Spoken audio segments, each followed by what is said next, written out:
Un saludo a todas y a todos, soy el diácono anglicano Jairo Antonio Popó Vallecilla y dentro de estas clases sobre teología vamos a hablar hoy sobre los comentarios bíblicos. Me parece que es importante acercarnos a esta herramienta que nos ayuda a profundizar nuestro estudio bíblico y también nuestra lectura de las Sagradas Escrituras. Acercarnos a una Biblia sin comentarios es posible, pero nos vamos a negar la posibilidad de entrar un poco más, de profundizar y de ir aprendiendo nuevas categorías que nos ayudan a entender el mensaje para nuestros días y también a ir profundizando en el significado de algunos conceptos que al día de hoy se nos hacen oscuros, porque no podemos olvidar que la Biblia es un libro de más de 2000 años y siempre necesitamos alguna ayuda interpretativa, hermenéutica, que nos sirva para entender un poco más el mensaje de Jesús y de Dios. ¿Qué notas o comentarios pueden servirnos de ayuda? Eso es una gran pregunta que me hacen. Se trata de una difícil pregunta debido a la gran diversidad de ofertas existentes. Creo que siempre es mejor leer una Biblia con notas a pie de página que van solucionando las dificultades inmediatas que surgen de la oscuridad del texto o de la falta de información previa. Con respecto a los comentarios se pueden distinguir por lo menos 4 tipos. Hay comentarios bastante sencillos en folletos.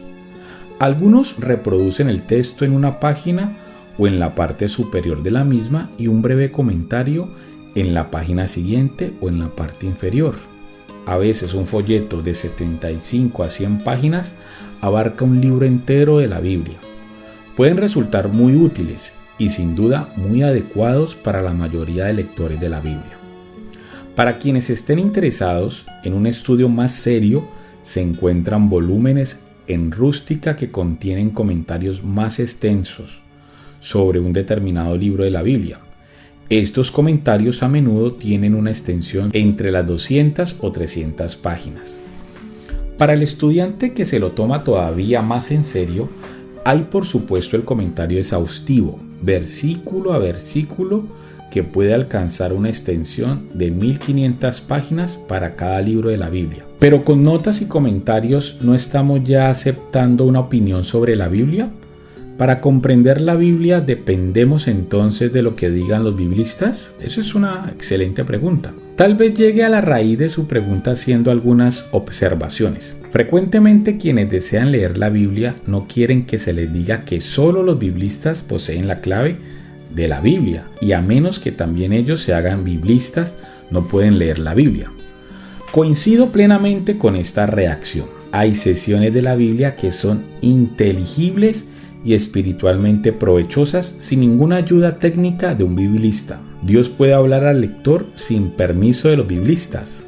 No obstante, cuando los lectores de los que estaba hablando, lectores con estudios secundarios o universitarios, toman la Biblia, a menudo empiezan a hacerse preguntas motivadas por la educación recibida.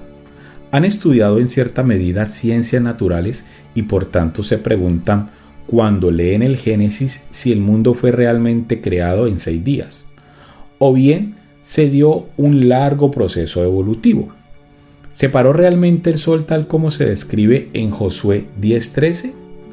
Es una pregunta debida al hecho de que tales lectores aprendieron que el sol no gira alrededor de la tierra, sino la tierra alrededor del sol, y que el sol se está moviendo dentro de todo el sistema solar.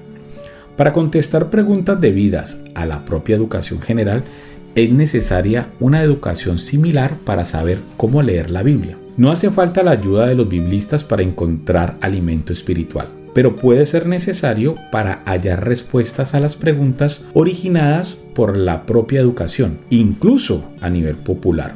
Hay otra pregunta. Entiendo la necesidad de una cierta información proporcionada por los biblistas, pero no veo por qué se nos tiene que decir que dependamos de la interpretación humana de la palabra de Dios. ¿Por qué se han de dar tales intermediarios humanos? Cada palabra de la Biblia ha sido escrita por un ser humano y por tanto los intentos humanos por comprender la Biblia constituyen unas ayudas perfectamente apropiadas. Valernos de intermediarios humanos es, en mi opinión, algo intrínseco a la concepción judeocristiana de las acciones de Dios. Parte del problema implicado en este tipo de pregunta puede ser el reconocimiento de que los biblistas cambian de opinión, y de ahí que se produzca una incertidumbre sobre las opiniones que se encuentran en las notas y comentarios. Eso forma parte de la condición humana. Lo que sí debe evitarse, con todo, es la idea de que los puntos de vista de antes eran seguros y que los puntos de vista modernos pueden cambiar. Las interpretaciones más antiguas de la Biblia eran las opiniones de los especialistas de aquella época. Los puntos de vista modernos son las opiniones de los especialistas de este siglo. Ninguna goza de un estado privilegiado o inmutable.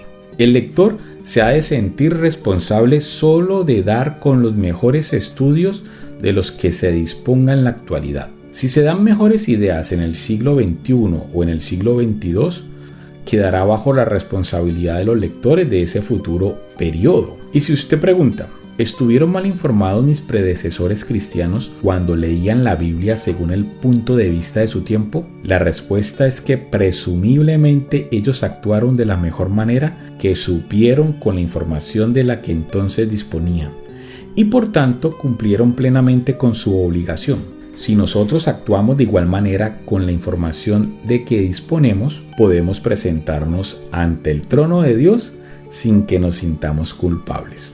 Otra pregunta. Todo esto me suena a interpretación personal de la Biblia. Yo tenía entendido que los católicos se gloriaban de no tener que depender de una interpretación personal, sino de tener una iglesia que les dice lo que la Biblia significa.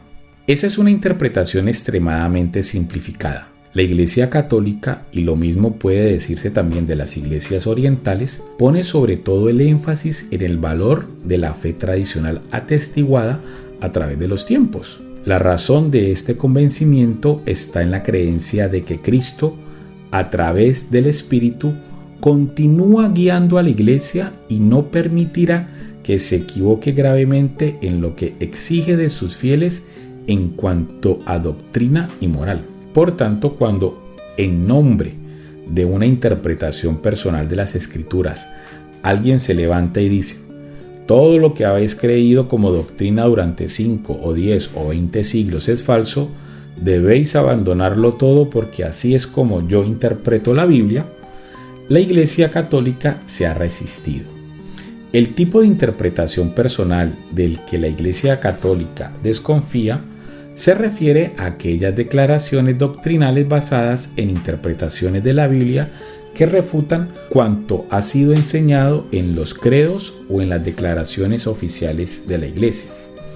Por otra parte, la Iglesia no ha emitido interpretaciones oficiales de la Escritura con respecto a las áreas tratadas en los comentarios más modernos. Corrientemente, el comentarista trata de discernir lo que el autor de un libro bíblico intentaba transmitir cuando escribía un pasaje y lo que la gente que lo leía en tiempos del autor había entendido del mismo.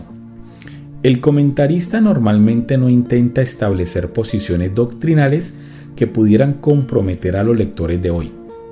En cuanto a lo que pudiéramos llamar el sentido literal de la escritura, como por ejemplo lo que significaba un versículo cuando fue escrito por primera vez, no creo que la Iglesia haya definido jamás el significado de algún pasaje. Lo que la Iglesia ha definido es que algunas de sus doctrinas están relacionadas con pasajes de las Escrituras, pero no necesariamente que esas doctrinas estuviesen en la mente de quienes escribieron tales pasajes. Así pues, un conflicto entre una interpretación personal y la doctrina de la Iglesia basada en las Escrituras no se da en el tipo de comentario de ayuda que he venido describiendo. Ok, con eso termino la lectura de las preguntas tomadas del libro de Raymond Brown que se llama 101 preguntas sobre la Biblia.